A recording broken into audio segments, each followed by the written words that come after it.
Big boss chief నియామకాలు అయితే ప్రారంభమవుతాయి. మరి ఆ విషయం ఏంటంటే ఆ చిన్న బొమ్మల టైప్ అయితే ఇచ్చేసి మీరు ఎవరు చీఫ్ కావద్దు అనుకుంటున్నారో వాళ్ళ బొమ్మను అయితే పగలగొట్టి రీజన్స్ అయితే చెప్పాల్సి అయితే ఉంటుందని బిగ్ బాస్ అయితే అనౌన్స్ చేయడం అయితే జరిగింది.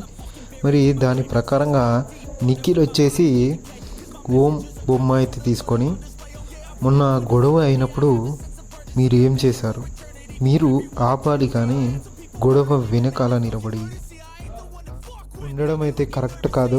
ఎందుకంటే ఈ బిగ్ బాస్ హౌస్లో ఉన్న అందరి వాటిలో నువ్వు పెద్దోడు కాబట్టి నువ్వే ఆపి దాన్ని సంధాయించాలి, కానీ నువ్వే ఆ గొడవ వదిలేసి వెనక్కి వెళ్ళి ఉండడం అయితే నాకు లీడర్షిప్గా అయితే అనిపించలేదు. నువ్వు చీఫ్గా ఉండడానికి అనర్హుడు అని చెప్పడం అయితే జరిగింది.